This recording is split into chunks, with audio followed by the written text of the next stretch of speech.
right, everybody. If you want to take your seats, sit down. Glad to see that the rain has subsided. So you all had enough. You guys want to join the party or what? What do you? Yeah, all right. Hope you had an opportunity to check up on your email and texts and stuff like that.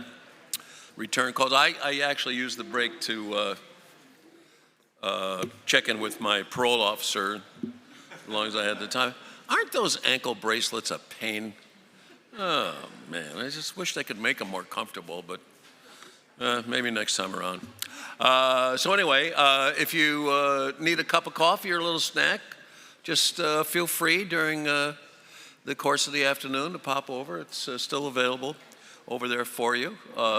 Smoking marijuana is legal in the state of New York, but as a courtesy to your fellow friends, just take it outside if you want to do a doobie. Up next is a pretty important and subject, safety, best safety practices in racing. There are two things that racing's done very well, actually, in the last 10 years. Increased safety for horses and the human participants. We've made pretty good advances in that on several fronts. And of course, as we talked earlier today, what we've done a good job too is with thoroughbred aftercare. And we'll be talking about safety practices here in just a minute after we take a little look at our sponsor for the segment, Centennial Farms. All in line and ready for the start. There is a moment in every horse race when expectation spins into realization. Way to go to a perfect start. That no one's going to catch your horse. Unbelievable! And they're into the stretch. And you probably also thought to yourself, wouldn't it be even better if I could truly call that racehorse my own? Well, why couldn't you? I've called those silks across the finish line a lot over the years. To moderate our next two panels, we looked at someone who takes communications very seriously. She's in fact the director of communications for the Jockey Club, and she oversees internal and external publications, as well as advertising, web content, videos, podcasts, other multimedia materials for the Jockey Club and all of the corporations that the Jockey Club owns, as well as other various and sundry things that have to do with communications and the Jockey Club. Please welcome Shannon Luce.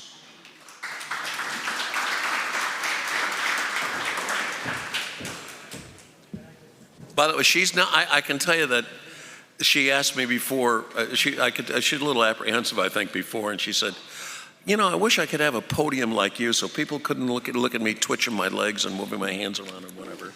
But don't worry, we'll focus on other things. Thank you so much, Tom.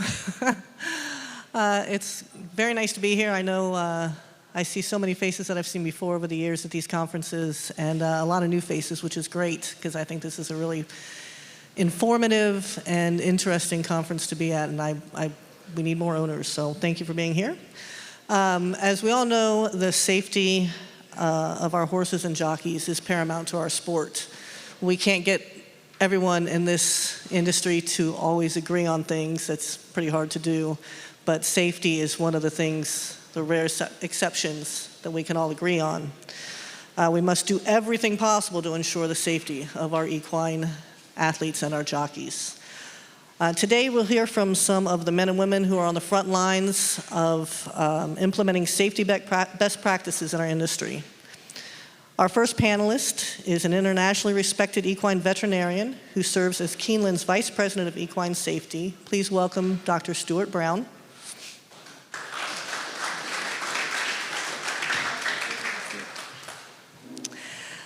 Next up, this panelist is president of the Grayson Jockey Club Research Foundation. Please welcome Jamie Hayden.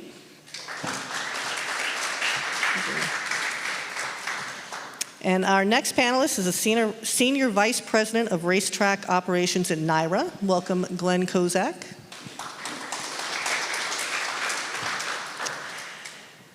And we now have the Director of Racing Safety for the Horse Racing Integrity and Safety Authority. Please give a warm welcome to Ann McGovern. And finally, although there are not enough chairs up here, joining us from Zoom is the Chair of Racing Safety Committee for HISA and an acclaimed practitioner of equine veterinary medicine, Dr. Sue Stover. And we're going to go ahead and get started. We're actually going to have presentations from Ann and Sue, and we're going to go ahead and start off with Ann. Thank you. I want to tell you a little bit about HISA, the Horse Racing Integrity and Safety Authority. Next slide, please. The Horse Racing Integrity and Safety Act of 2020 was initiated by Congress, and it established the Integrity and Safety Authority. And the purpose of the act was for developing and implementing a horse racing anti-doping and medication control program and a racetrack safety program for covered horses and covered persons and covered horse racetracks. So a covered person, horse, or racetrack is a person who participates in horse racing. And the intent is to make the sport safer for horses and jockeys. Next slide, please. So who are we? There is a board of directors, and under the board of directors we have two standing committees, an anti-doping and medication control standing committee and a racetrack safety standing committee.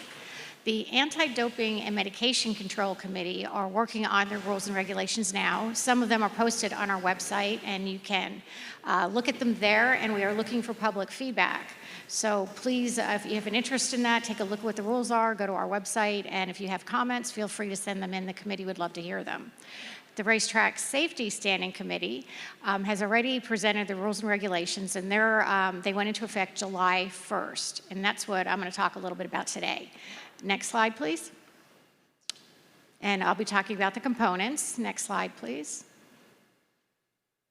So one of the components of the regulations are that each racetrack has to meet national standards for racetrack safety. There are tracks that have already been accredited with the NTRA, and if they have that accreditation, they'll get a 3-year interim HISA accreditation. If they have not been accredited by the NTRA, they'll get a 1-year provisional accreditation with HISA.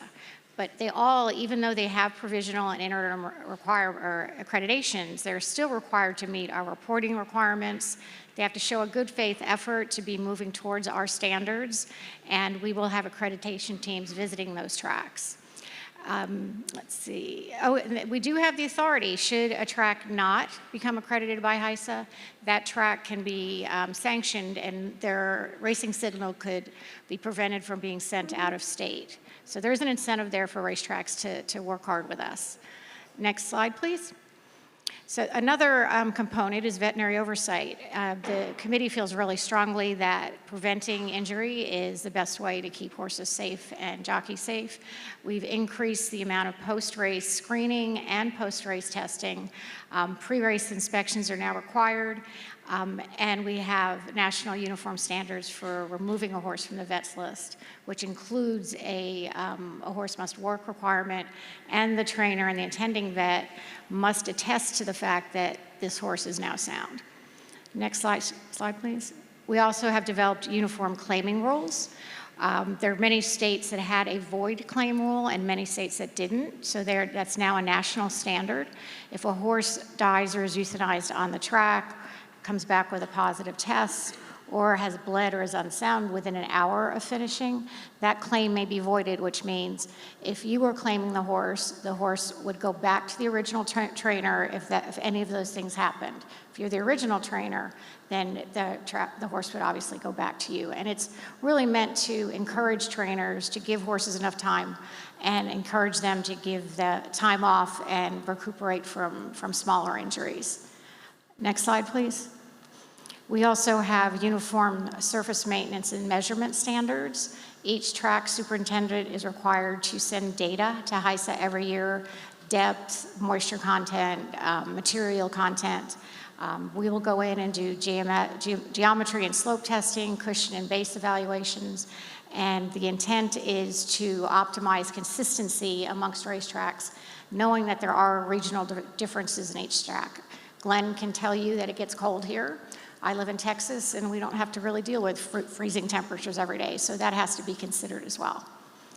If you can go to the next slide, please.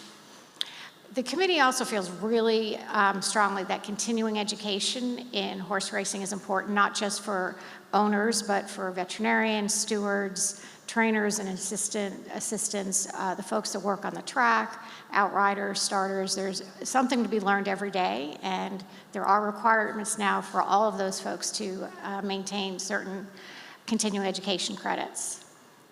Next slide.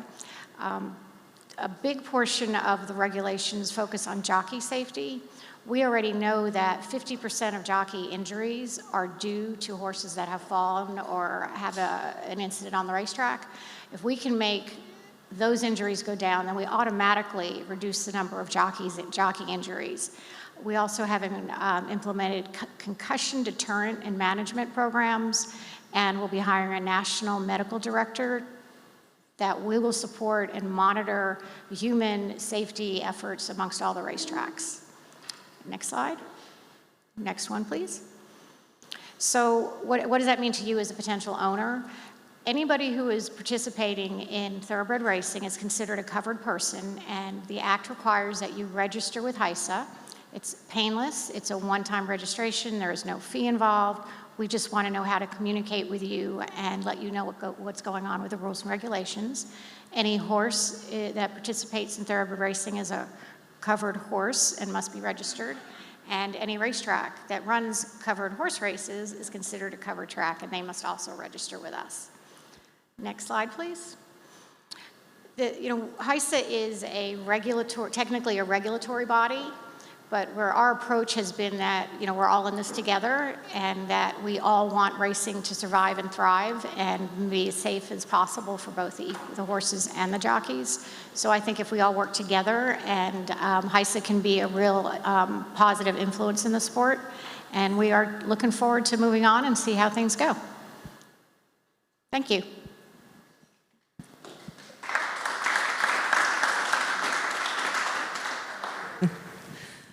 Thank you very much. We are going to go now to Sue to discuss injury prevention and how HISA will help reduce equine injuries.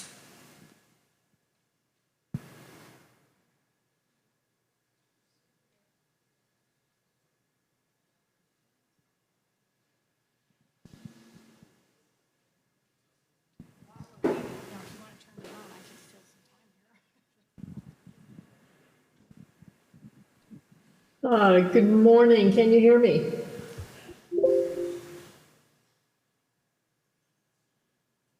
So I'd like to talk a little bit about the Racetrack Safety Program. I greatly appreciate the ability to participate in this conference while being unable to be there personally. And I'd like to talk about how the Racetrack Safety Program is building on initiatives that the industry has already put forth. So I'd like to share what we know, what the opportunity is, and the role of rules and accreditation.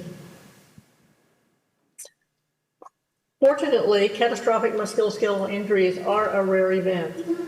However, we recognize that the rate of these events in the United States is over twice as much as some of our other major racing jurisdictions. So we recognize that we have room to get better. As Ann just mentioned, over 50% of substantive jockey injuries result from racehorse falls due to an injury or sudden death of a horse. And so the safer we can make horse racing for horses, the safer we will make it for jockeys. We recognize from the postmortem programs that over 85 to 90% of catastrophic injuries are associated with pre-existing injuries. And those pre-existing injuries create a weakness in the bones that allow the horses to suffer a major injury while otherwise performing under completely normal training and racing circumstances. So the opportunity here is that we can prevent 85 to 95% of those deaths if we can detect horses with the mild injuries that predispose to those more severe injuries. Recognizing that in any athlete, whether human or horse, that injuries are the result of repetitive loading. And repetitive loading of the limb, in the case of the horse, very similar to trying to break a stick, in which if you're unable to break it in a single load, you can wiggle it and wiggle it and wiggle it until it accumulates enough cracks that coalesce that results in the stick breaking. So to understand that, when we look at bones, the one on the left is broken and the one on the right is in the limb on the other side of the horse, that there are these areas where cracks have occurred within the bone substance, and those cracks act like the perforations on a postage stamp, which allow you to tear the stamp with a small load in a predictable manner. And so it's during this period of time when cracks have developed in the bone and the bone is actively healing but has not completed the healing process that puts these horses at risk for a more severe injury. So this process develops over a period of months, and we know that horses that have a severe injury have a higher likelihood of having had lameness in the previous 3 months. We also know that if signs of a mild injury are picked up on a pre-race examination, that those horses are at greater risk of having a severe injury during a race.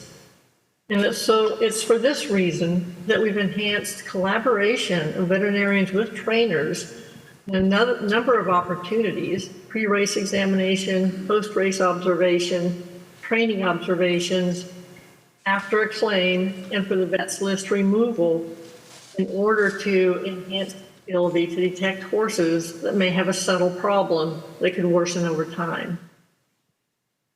We recognize that there's a greater risk for horses having a severe injury when they've been on certain medications, such as joint injections. That's not necessarily a result of the medication, but a result, more likely, of the underlying problem that is being treated. So it's for this reason that we've enhanced recording of veterinarian trainer treatments, not to be punitive about what treatments happen, but to learn more about when these horses might be at greater risk depending on how they're being managed. Similarly, we recognize that there are a couple of fractures, that to the shoulder blade and the bone in the arm, that are particularly high risk of happening after return from a layup. So we're looking for information that's happening during layup to understand why these bones are becoming at risk for injury. Recognizing that the magnitude of the cracks that occur in bone is related to the magnitude of the loading and the rate of loading. And so these are factors that are influenced by things that we have some control over. One of them is racetrack surface. Here you're looking at dirt, synthetic, and a turf surface. And on the left, you're looking at 2 strides of the horse and the magnitude of the load with each stride that's transferred from the surface to the limb. And we recognize, as we can see here, that there are surfaces which have much higher loads to the limb, inducing more damage to the limb. We recognize that the limb is simply a system of levers. And if you're having trouble elevating an object, if you have a fulcrum and you get a lever, and the longer the lever arm, the greater the force you can use to pick that object up or elevate it. Well, the limb's acting in a similar circumstance. And so different hoof conformations, different things that we apply to the hoof or the shoes can increase the risk for injury by magnifying forces that are transmitted from the surface to the limb. So we're trying to understand better factors that affect loads on bones, and that includes in gathering data, track surfaces, pre-meet race surface testing. Some of this has happened in the industry, and we're looking to do it more globally among the racetracks. And again, to analyze daily measurements of the track, whether it be moisture, temperature, cushion depth, so we can better understand what the ideal track surface might be so that we can actually engineer tracks in the surface, manage them in a way that's kindest to the horse's limb. And so the roles of the rules and accreditation are really to build on things that the industry had already made great strides on in the last 10 or 20 years. Enhance the ability to detect mildly injured horses, because these horses can be rehabilitated so that they can go back to complete racing performance in most instances if they're allowed the time and the opportunity. And to monitor factors that we think are important in understanding how we can be kindest to the horse as it's training and racing on racing surfaces, with the goal of developing and implementing new preventive measures in the future as we utilize data to understand better what we can do for the horse. So again, thank you for the opportunity to be here. I'm sorry I can't be there personally, but I greatly appreciate the ability to interact with you. Thank you, Sue.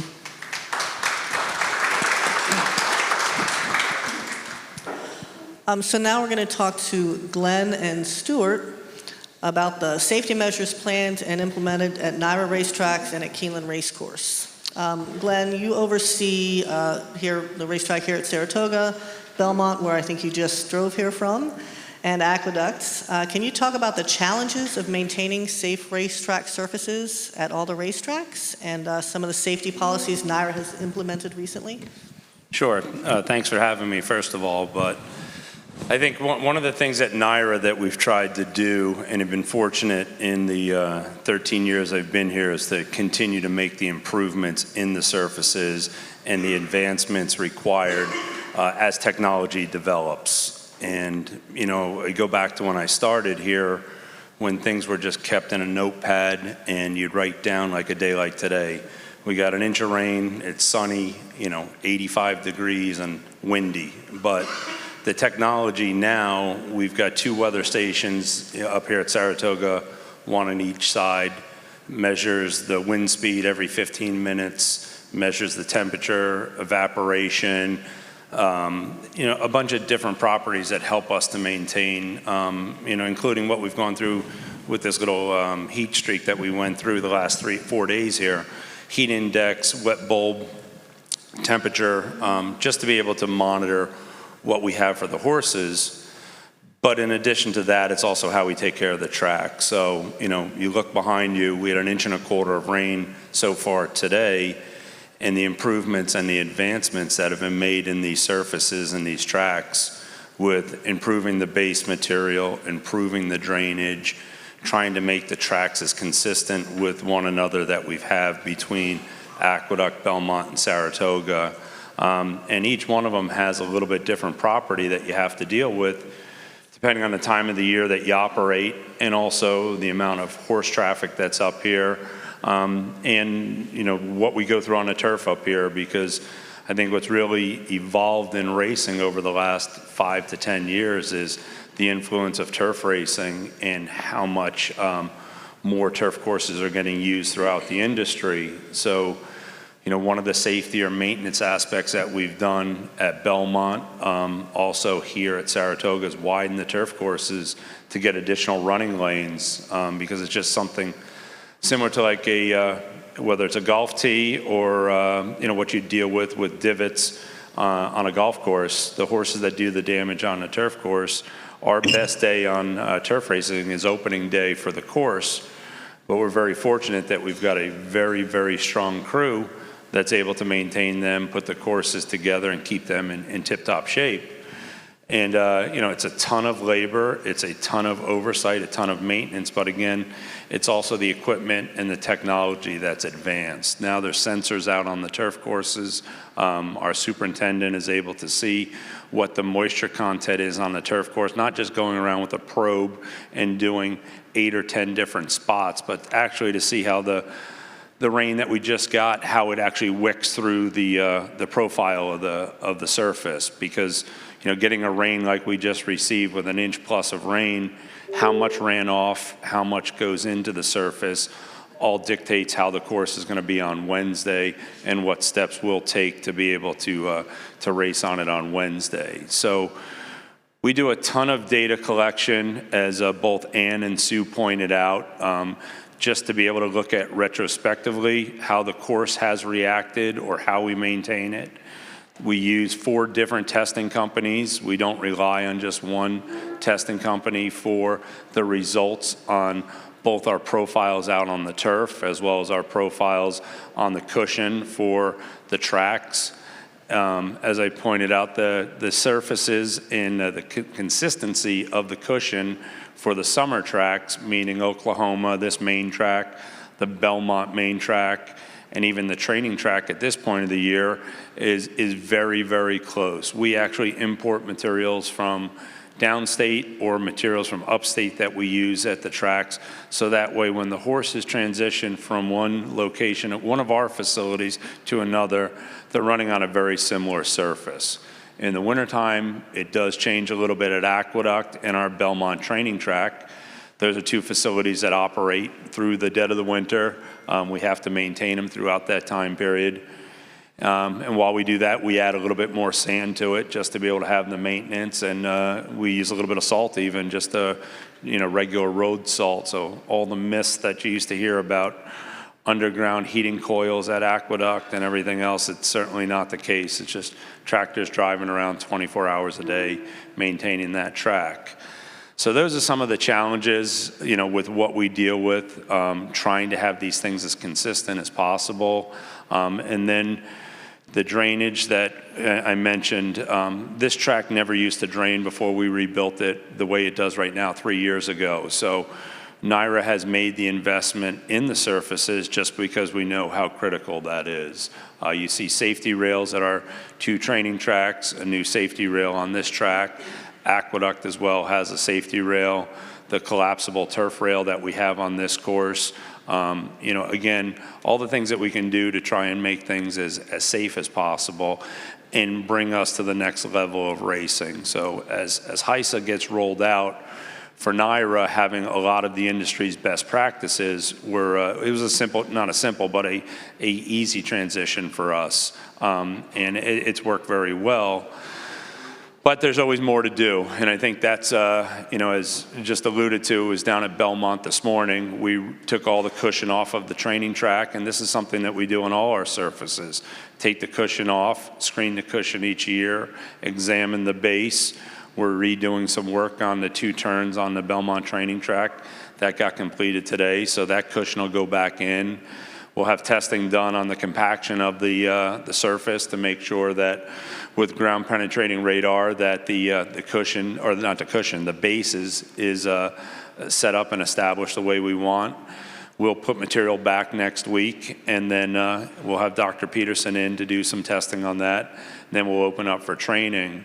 While that's taking place, we're also ripped out our 1/4 mile pony track, and we're putting in a synthetic track. So that'll be the first outdoor synthetic track that NYRA will have to operate, and it just gives the trainers at our facilities another training component to use that certain horses might favor, and it gives NYRA the ability to learn as we go with the synthetic, because I think how that has rolled out in the industry to go from dirt to synthetic overnight, there certainly is a learning curve and a challenge. I'm fortunate that 2 of the superintendents that work with me have been involved with the construction of synthetics and have worked with them in colder climates than what we're dealing with here. But as far as the maintenance and the safety side of it, those are just some of the track component things that we try and do here to keep improving. And I think that's the mindset of the crew that I have here is, they love what they do, they care about the animals, but you can always do more and always do better. And it has certainly evolved a lot in the last 10 years, and I think there's a lot more with technology that's going to take place as well. Amazing how far technology has come in this industry. And for a lot of us, they say technology makes things easier, and I don't think that's the case for you. So we're going to go to Stuart. A similar question for you that I asked Glenn. What has Keeneland done recently to improve the safety for the racehorses and the jockeys? Thank you, and I appreciate the opportunity to be here with you today. I think it's great to hear the comments like Glenn's making too, working closely with the surface testing team that Dr. Mick Peterson leads, and then collaborations that they have with the director of track surfaces that we have at Keeneland. Jim Pendergast and Alfredo Laureano, our track superintendent, goes to show the commitment I think a lot of the industry's had about all these things that are factors that go into the safety and the welfare of the horse. And from the Keeneland perspective, I think, to answer to the question that you posed, Shannon, really kind of is embraced a little bit in a foundational place like Keeneland that starts with its mission, first and foremost with the horse. Also begins with a really significant commitment qualitatively to what we do to try to monitor the horses on our grounds. Coming into the role that I play there at Keeneland, our current CEO, Shannon Arvin's predecessor, Bill Thomason, kind of pitched this concept to me a little bit from my 31 years as a practitioner to come and join the Keeneland team there in this aspect of everywhere Keeneland touches the horse, they expected to find me present. And so in that way, using the skill set of a veterinary practitioner committed to the wellness and the welfare of the horse, we set about every day working on an integrative strategy there at Keeneland amongst our team members to advocate for the horse anywhere that's possible. And so I'm joined by a host of really great resources there in terms of the people that are there that are committed to executing on that strategy. And first and foremost in that team is Shannon Arvin, our CEO, because she's seen fit for us to actually legitimize the approach in establishing an entire division of safety underneath the banner of Keeneland, which is tantamount to the commitment that I think that we have there on a daily basis in monitoring the horse, because what we're really after is looking for the horse of interest. That horse on the bone stress injury cascade that we can have the opportunity to intervene with and advocate for their interests so that we can prevent injuries that can occur that can be curtail the career of those racehorses. And in so doing, what we want to do is open up really important novel conversations about every horse that contacts our racing surfaces, whether they be on our 1.16 main dirt course, our 7/8 turf course, or the 5/8 mile training track that we have that's a synthetic poly-track surface. Because in each one of those instances and in those locations, we connect with the horses that interact with those surfaces through this important safety agreement, which is a contract that we have with the horsemen that are on our grounds that connects every horse to a trainer and to an attending veterinarian.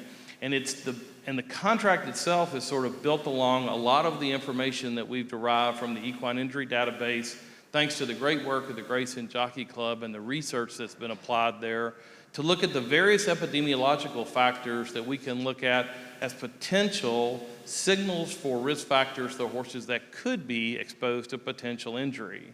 And so if we agree on the premise that those risk factors that we've teased out of the history of what we've learned about the injury of the musculoskeletal system to the horse, then we can take those risk factors along with our understanding of the monitoring of the population that we have on our grounds with good inventory management so that we learn and look at what those potential factors are that could impact a horse so that we can ask the question or help us to seek to understand what's going on with those horses.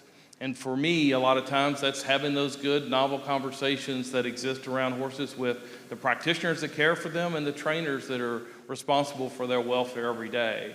Because in those ways, we have built at least an intimate program of monitoring there where we can intervene for the benefit of the safety of the horse.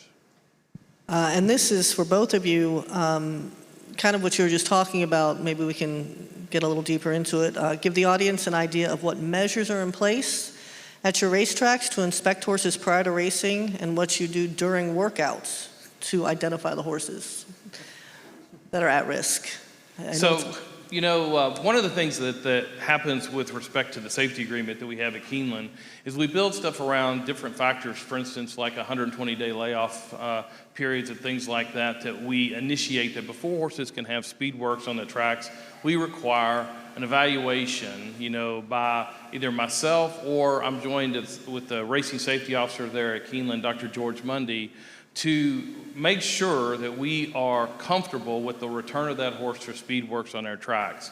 Similarly, HISA has sought to also implement a number of those types of standards that we know have been very, very impactful, because what we do is create those novel conversations between the attending veterinarian and the trainer, as well as to the racetrack personnel about the suitability for that horse to return to competition. But every day at 5:20 every morning, I'll start my day off being there at that gap at the racing office. And one of my colleagues, Dr. Robert Hunt, who's an orthopedic surgeon, is famous for saying 85% of life is showing up. And so I'm probably a testament to that, because I'm committed to being there on behalf of Keeneland to watch horses in training whenever they interact with our surfaces. And I think that's a really important concept, and it's a very intuitive thing relative to what we do at Keeneland, because one of the things that I find myself doing in those situations, if I put myself there with the opportunity to watch horses that are moving, is I'm often looking for the evenness and the quality of their movement and how they're handling their day-to-day interactions with the horse. And many times I see things when I'm not really looking for them. Some of those things jump out at us. But being there and being aware and being vigilant about doing a lot of those things is really, really important. But now that's a challenge too, because that population of horses that exist at Keeneland fluctuates during a given year, because we also have a sales company side of our equation that can be anywhere from 385 horses at some times of the year to 1,500 head at a different time of the year. And one of the things that we've sought to implement there that's been extremely impactful has been a video surveillance system that we use at Keeneland. And I quickly realized that when I came there, and one of the reasons that Dr. Mundy is so integral in that, is that he had 30 years of regulatory veterinary experience and had also worked with NBC Sports on some of the initial Breeders' Cup telecasts, and talked about how they covered the races and how things were set up for them. And so he had a little bit of a background looking at this, and what I sought to do was leverage that experience to give us more and more capability and potential to monitor the horses on our grounds. And so currently we have 9 cameras, PTZ functional cameras, that cross-articulate the main track at Keeneland, and 4 that cross-articulate the training track, the synthetic track as well. And what those cameras do is give us the capability for me to put Dr. Mundy in a position in front of those monitors on a daily basis while I'm on the racetrack apron, and continue to watch horses as we see them move through the day. And we use that as well as a tool as well on race day. And the system is totally owned, and to give, again, a huge shout out to Shannon Arvin for backing me on this idea. But it has been a tremendously impactful program that I think has been instituted there on behalf of the horse, because we've been able to use it in an interventional way in order to look at and evaluate horses in certain angles and from certain perspectives that we never would have been able to do before. And we've been able to go back, reproduce those images, look back at video of those horses to help us understand how those horses are doing over time. And so that system has been tremendously helpful and impactful, and it's also been a great tool for us to use with the horsemen and with the veterinarians that occupy our grounds to come in and look at those with us, so that they have even further information to work on as they're trusted with the welfare of the horses that they care for. Glenn? I think we're doing some similar things up here in New York, and I think one of the other things that we've added to our training regimen, or is the safety stewards, the implementation of safety stewards to watch training here and just what takes place in the backstretch. The veterinarian department here also grew. We added 3 more vets to be able to monitor morning training. And that's also because of the locations with Aqueduct and Saratoga. At one point, we've got 3 racing facilities. I'm sorry, 1 racing facility and 2 training facilities open. 3 places having horses that are training or racing each day. With that being said, we've also had worked with our outriders and gap attendants, because more eyes on the racetrack, and have the experience to be able to say if they do notice something, if a horse is off or not quite right, they're able to bring it to the attention of our examining veterinarian. So that's been a help as well. The other thing is working with the Gaming Commission in New York is, basically, signage throughout the entire barn area that's anonymous. You see something, say something, because where you've got 1,850 horses up here right now, 350 horses over at the harness track, 90 barns that we're looking at, we can't have cameras in 2,500 stalls that are monitored at this point. So technology is advancing. So that's one of the simple things to get, eyes and ears out there on what's taking place on a daily basis with training. Another thing that we do is the "In Today" sign. So that way the horses are under our security. There's a unit that is out that every horse that is racing has to have a tag outside their stall. That security has a list that goes through and does hourly checks or every couple hour checks on the horses throughout the night or the day leading up to the races. So when a horse is tagged at risk, and is not able to race, what steps are taken to get that horse off the vet's list and be able to race again? So again, it'll depend, why the horse was placed on the vet's list. So whether it was a sickness, whether it was a lameness, so I guess there's varying factors that would go into that. There's blood drawn from a horse that works off the vet's list here to make sure that there's no medication used for a horse to come back and work for one of our examining veterinarians, that the horse cools out properly, goes through a soundness exam after it, and then it is cleared to run. And what about at Keeneland? I think similarly, in Kentucky, it's certainly from the regulatory perspective, and the Kentucky Horse Racing Commission has a vet's list. Dependent upon the reason that the horse is placed on the vet's list, there are various criteria that need to be met for the horse's removal. For instance, if a horse has an episode of EIPH and it is a bleeder, there'll be a certain period, a mandatory period of time that horse is required before it can even be presented for removal from the vet's list. Relative, though, to that, in terms of monitoring the populations, the other thing that has been tremendously rewarding for me at Keeneland has been to work with Chris Dobbins of the Encompass team to create a number of different reports that come from the incredible database to give a great shout out to the Jockey Club for providing that tremendous resource to this industry. The accumulation of a lot of information that's embedded within the Encompass system gives us the ability to interact with that information about the horses that are housed on our grounds, so that when lists like the vet's list are created, or there's even reporting from Equibase charts, they give us the chance to sort of get feedback on every horse we have on our grounds that competes and has any potential impact from that performance that we need to know about. So if a horse falters, or it has a problem loading at the gate, or it ties up, horses that sometimes it's not all about the musculoskeletal thing, it can be metabolic conditions that the horse experiences that prevent them from being able to compete. And much of that information is captured within this system through feedback from the regulatory veterinarians, but also through what we get out of the charts.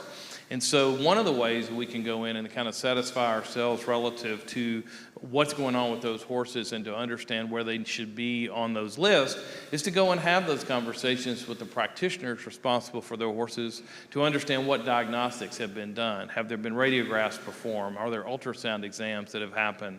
Are there blood work that has been done? So that we can understand more fully about that horse's progression back to competition. Thanks. So now we'll talk a little bit about jockeys just for a minute. When a jockey is injured, it can often be severe.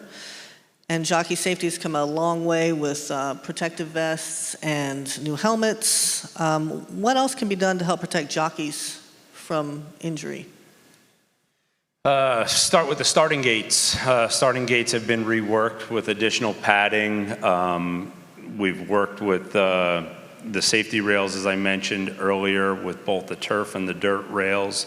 The other thing that we've added is just on our turf races that there is a basically like a little John Deere Gator that's set up for the paramedics to chase the race in the infield. At NYRA, we've got four-wheel drive ambulances that chase every race. So no matter whether it's a sloppy track or a fast track, there's an ambulance that's following as well.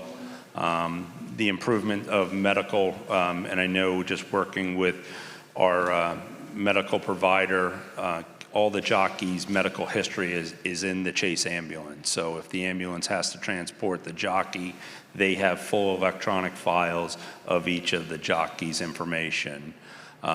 We also work with a jockey advocate that we have. So if there is an incident and a jockey is transported to a hospital, that there's a jockey advocate that's there within half an hour at the hospital to work with the jockey's family and just to monitor what's going on and try and streamline what's taking place during that kind of situation. That's great. Keelan?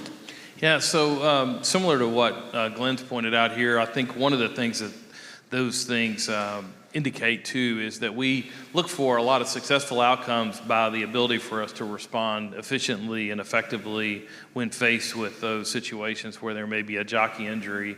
And so at Keeneland, we certainly sought to enhance and augment what we've had in place by partnering with the UK Healthcare Network there. They have a advanced trauma team center there at the UK University of Kentucky hospital there that's located in Lexington. And by extension, they have taken over our first aid center and almost made it like a triage center for both the jockeys as well as the patrons that attend our races.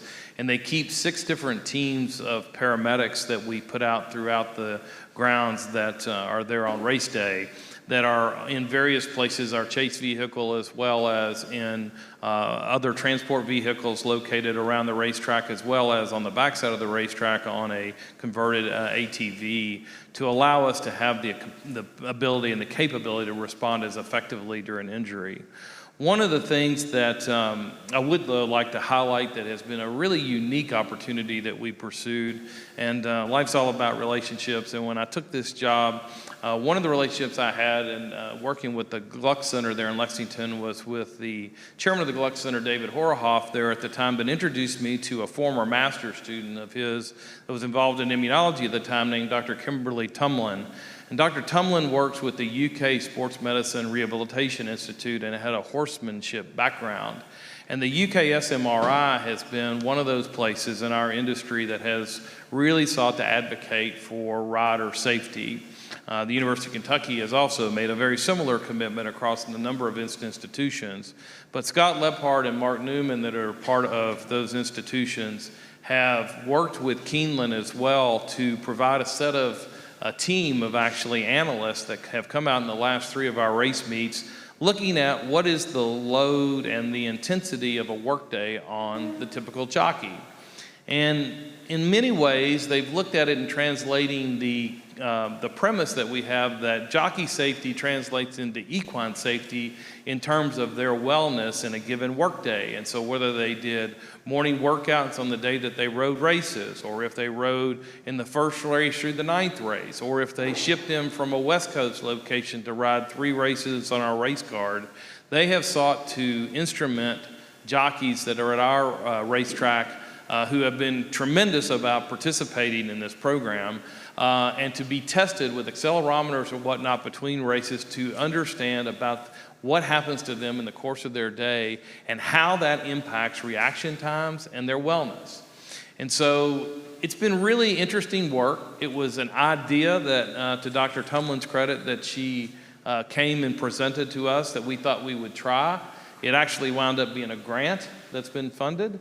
And I think it'll be some exciting information for us to have to build on the wellness and the welfare of the jockey as they go through the rigors of their programs in a given race meet. Well, I look forward to seeing that. That sounds fascinating. That's great. And now, last but not least, we're going to get to Jamie Hayden with the Grayson Jockey Club Research Foundation. So Jamie, the Grayson hosts the Welfare and Safety of the Racehorse Summit, and I think this was the 10th one this year, right? Yes, ma'am. The 10th one. Can you talk about some of the safety improvements that have come out of the summits? Yeah, I wouldn't normally do this, but I have a list of things the industry has been able to accomplish. When we first started the Welfare and Safety Summit in 2006, we couldn't even tell you as an industry how many horses suffered a fatality on the racetrack. We just weren't tracking that information. The Jockey Club instituted a pilot project with the help of Dr. Mary Scolay through the equine, and we created the Equine Injury Database. The first year we had the Equine Injury Database was 2009. So since 2009, when we couldn't tell you how many horses died, to now, we are not only providing national risk factors to keep horses safe, but veterinarians like Dr. Brown are working with our staff to develop local risk factors to keep their local population safe. So I think it's a big round of applause for our industry.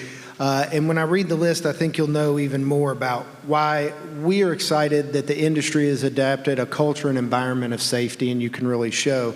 So since the first summit in 2006 to now, we've created the Equine Injury Database. We've created an equine treatment and procedure system for veterinarians to log treatments in that'll be sent to HISA. The NTRA created the Safety and Integrity Alliance, which, as they will tell you, their tracks have a lower EID rate than the other trace tracks. We have post-race exams. We have necropsy programs and review committees at racetracks. Now, when the horse breaks down, Dr. Brown will not only grab the film, the drug testing results, and the trainer and veterinarian, they'll go through it and say, what happened? Here's the history of the horse. What'd you do? We have the Jockey Health Information System, which Glenn said when a jockey's injured, it now, we print out a sheet that says all their medical history, what medications they may be on, because some of them don't speak English very well or may not be able to speak at the time. So we'll send that sheet with them. Post-race exams and pre-race exams. Back in 2006, maybe 2 or 3 jurisdictions were doing pre-race exams on all entered horses. Now, I believe the majority of jurisdictions are doing pre-race exams on all horses, and those are all done to a standard operating procedure. And previous pre-race exams are now shared amongst vets, so you can see if that front right's always looked like that, and he always has gotten through it. Protocols for putting horses on the vets list and working horses off the vets list. Dr. Parkin will tell you that once a horse appears on the vets list, he is X% more likely to suffer a fatality. If he appears on there 2 or 3, it's exponentially more likely to suffer a fatality during the running of the race. So the vets list procedure and the vets list SOPs across the country for going on and off at a consistent rate are very, very vital for the health and the welfare of our horses. The void claim rule. You heard Joe talk about the void claim rule. As someone who was tasked with introducing that across the country, you're correct. It was not very popular when we walked into those rooms. But we will tell you, and we now have data to back up, the stronger your void claim rule is, the lower your claiming fatality rate will be at your racetrack. So the Uniform National Trainers Exam, we have a study guide with it. We have specialized regulatory continuing education. The Racetrack Superintendent Field Day provides education. We have concussion management for riders. We have weather protocols for riders and horse safety. We have ASTM certified helmets and vests. Before we started the Welfare and Safety Summit, they were just using the little shell helmets that had no padding, and really vests weren't mandatory except for jockeys.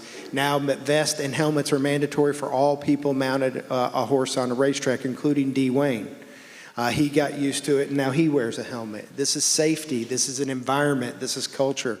So all these things were being done maybe piecemeal 1 or 2 places. I'd like to say that they're being done everywhere now. They're not, but being done at a much greater rate. And I will say a lot of those HISA regs have their impetus in the welfare and safety of the Racehorse Summit, which we've undertaken, and we think they're going to be tremendous for the future of our game. And each year, Grayson makes grants or provides grants for equine research, and this list might be longer. Talk about the process and some of the positive outcomes from those grants. Yeah, so the Welfare and Safety of the Racehorse Summit is really a contribution that is free from the Jockey Club and Grayson and hosted by our partners at Keeneland every time we do it. And that is a public perception, that is a public intent scrutiny, that is sunshine is the best level of transparency when we get everybody in. And our regular job is to fund equine research. Every October, Grayson will receive 50 to 70 grants from 20 to 25 universities in usually 8 different countries. We go through all of those grants, and they range from anywhere from fat ponies to musculoskeletal disease on the racetrack. As Dr. Brown will tell you, in a very rare case does virus and disease come up to you and say, what discipline are you, what breed are you, and then attack. That's not the way it works. So even though the word Jockey Club is in our title and the thoroughbred breeders and owners provide the impetus for most of the fundraising, our equine research is for all breeds, all shapes, all sizes, all disciplines. Thoroughbreds will see lower leg injuries and tendon and stifle and other injuries from ages 2 to 5 when we're using those high range motion joints.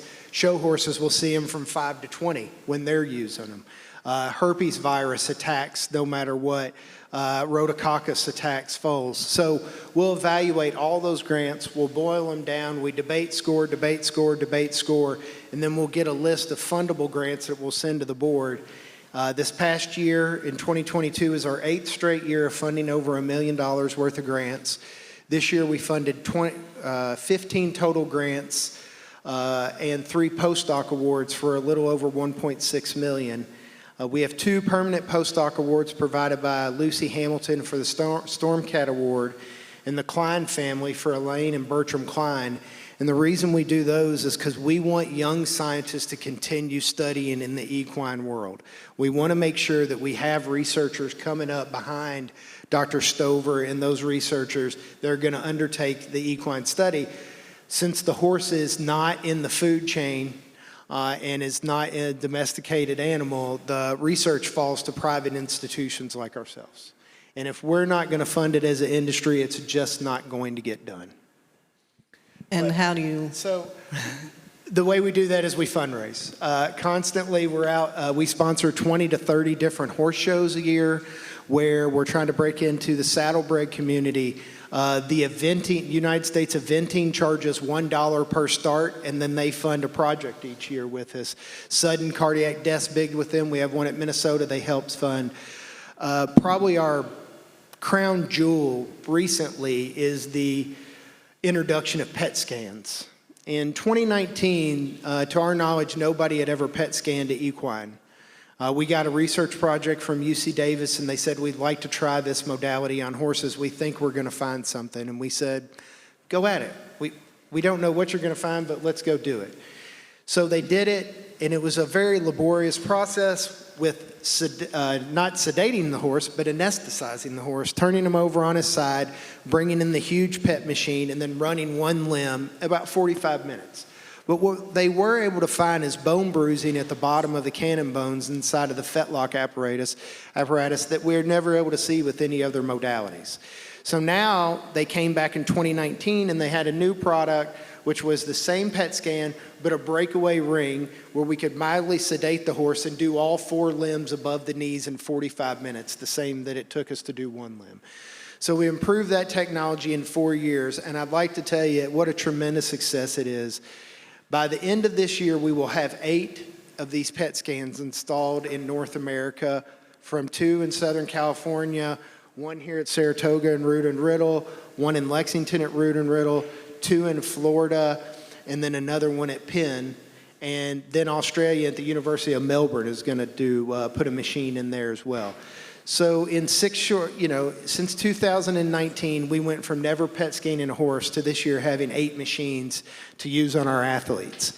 And these machines will not only be used for racehorses, but one's being installed at the World Equestrian Center at the University of Florida Hospital, so we'll be able to see sport horses, and we imagine we're going to see the same results we've seen in those horses as well. And one last thing real quick. This October, Don Little has a gentleman that came out of his racing partnership. He's in the human medical field. He's branched out. His name's John Ballantyne. He's an unbelievably generous individual, and he's provided us a $2 million special grant so we can help develop a vaccine for herpes. So this October, in addition to our regular grant process, we'll also be accepting from worldwide all these hopefully exciting using mRNA and self-amplifying mRNA technology to develop a new herpes vaccine, which will be multivariate, and hopefully we can abolish the scourge on the backside and in our show facilities. So equine herpes is a communicable disease. Dr. Brown will be able to tell you more about than I, but it can spread from a groom touching a horse to a rub rag to walking to another barn, and it can be neurological and be fatal. It's predominantly a respiratory virus disease that spread through nasal droplet spread, but it can also be transmitted through contamination. And the virus, not unlike what we've seen with the SARS-CoV-2 virus, also mutates. And so one of the mutated forms in the horse has been one that causes neurologic disease that can be just as mild as imbalance or ataxia, but can lead to horses that actually wind up recumbent. And those horses that actually wound up down or in recumbency wind up having a very difficult time ever recovering. It also is related to another strain of the virus that causes abortion in the mare. And so there is an effective vaccine that currently exists that's been in the commercial market for some time that prevents the abortion of mares from EHV1. Great, thanks. Thank you, Jamie. I think, are we going to go ahead and go to Q&A? Yeah, we're going to go ahead to Q&A now, so if you have any questions,